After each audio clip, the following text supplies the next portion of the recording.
They come in the middle of the night and tie their own parents to our gate and they run away. Some of them have wounds on their bodies as if they've been beaten up badly. Some of them are wearing diapers that haven't been changed for months.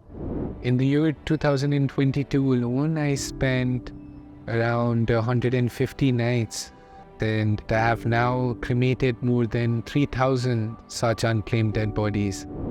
That was my father's dream, to build the biggest free-of-cost shelter home in the world.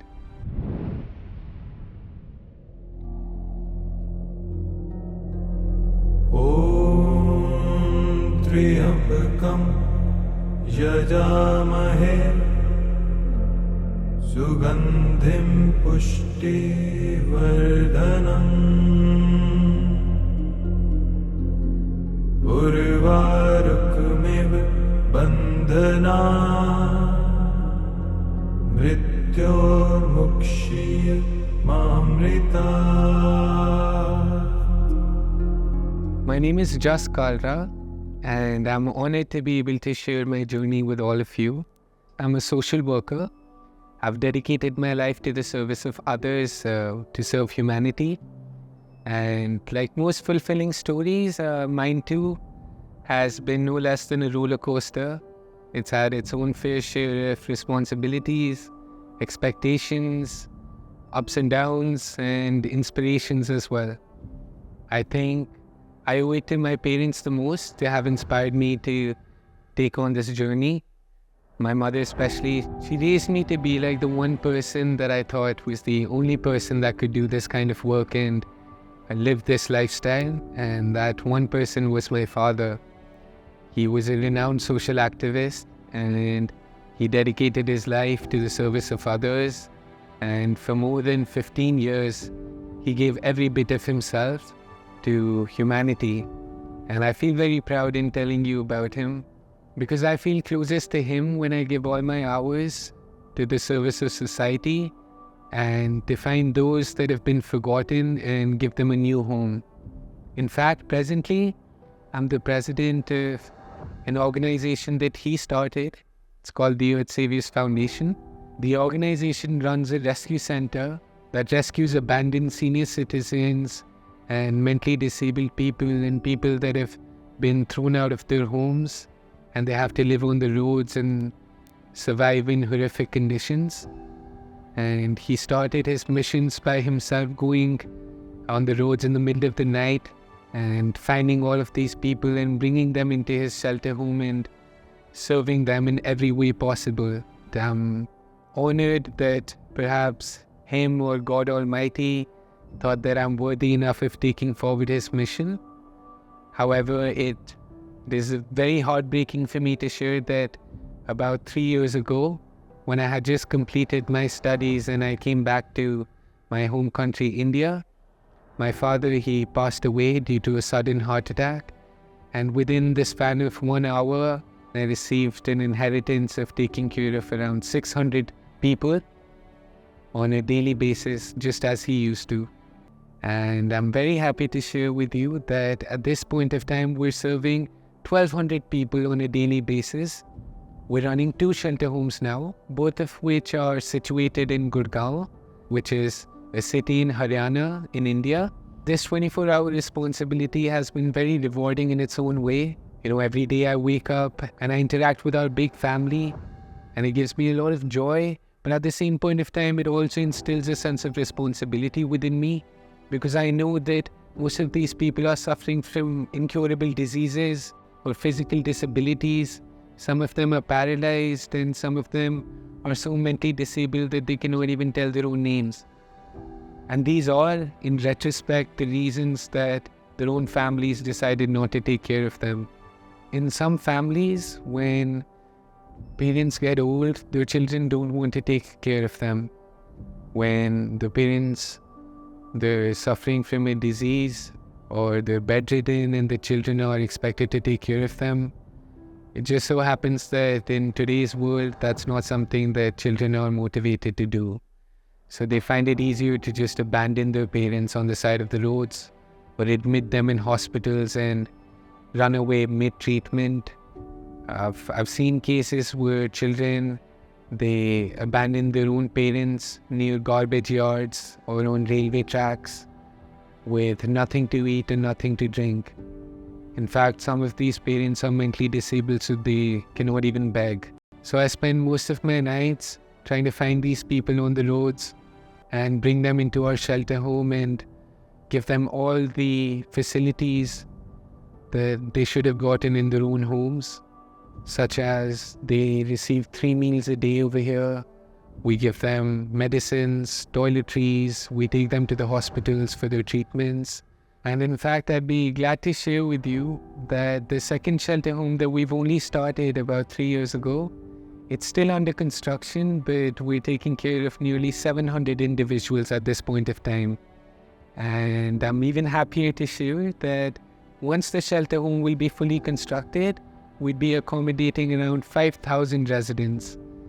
Why I'm so happy to share this with you is because that was my father's dream, to build the biggest free of cost shelter home in the world.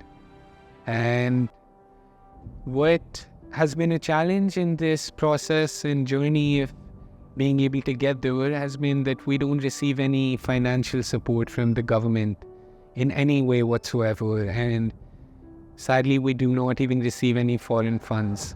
So we're only dependent on the kind-hearted individuals within our society that have the motivation to serve others, so they join hands in this service. And that is what I appeal to most people, that many of these social missions require a lot of resources and manpower and monetary support. At the same point of time, selfless service in itself does not require any resources whatsoever other than what we've all been born with, which is a heart and a capability to help others and kindness. Now, most of these people that are brought to us for admissions, they're brought to us by the police departments, social welfare departments, even referred to us by hospitals as well as court orders. And we admit them free of cost. But there are many families that sometimes bring their own parents and family members for admission to us, but they don't even admit them with dignity. They come in the middle of the night and tie their own parents to our gate and they run away. There are many mornings where I wake up and find senior citizens sitting outside our gates and they don't know where they are. Some of them have wounds on their bodies as if they've been beaten up badly. Some of them are wearing diapers that haven't been changed for months, and they have maggots crawling all over their private parts. And some of them have massive bed sores on their backs and they seem to be in a lot of discomfort. But what's most heartbreaking is that when we check the cameras in the morning, we find that the children that dropped their parents at our gates actually got out of a Mercedes or a BMW. So they were evidently from very well-off and wealthy families, and yet they would rather leave their own parents at a shelter home than take care of them themselves, despite all the resources that they have. In addition to all of this, I think one mission that is very close to my heart is a mission that was started by my father. He used to call it Karmic Seva.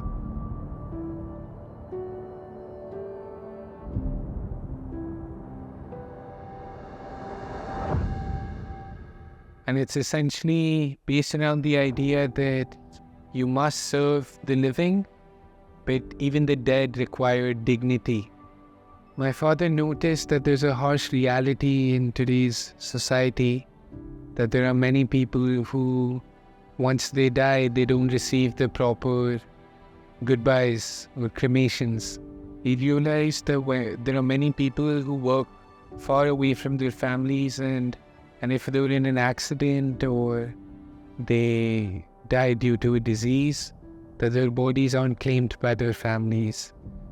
Oftentimes these dead bodies are left to rot in police morgues and mortuaries, and nobody gives them the proper goodbyes with the rituals and prayers that everyone deserves before they leave for their heavenly abode.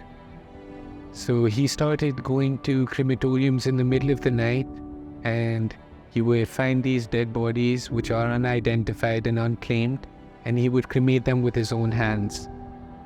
And after his passing, I followed in his footsteps on this mission of Karmic Seva, and I go to the crematoriums in the middle of the night, and I cremate as many of these unclaimed, unidentified dead bodies as I can with the proper rituals and prayers.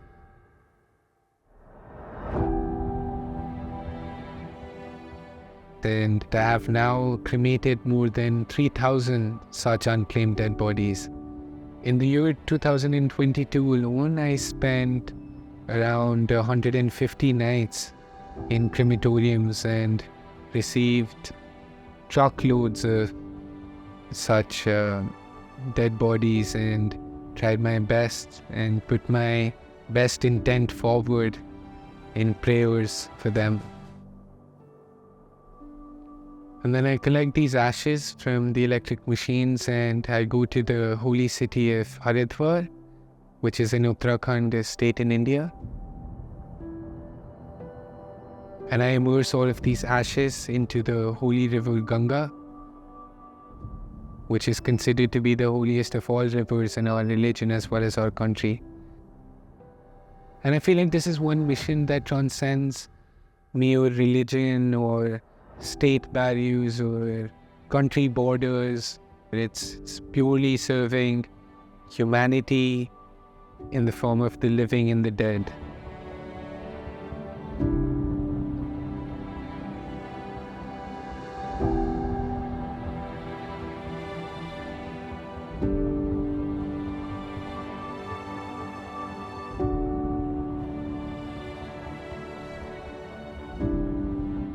I wouldn't necessarily say that a life committed to serving others would be the most righteous life, but I do think that if one's efforts, care and love could be given to those that need it, that it could just be a more righteous world.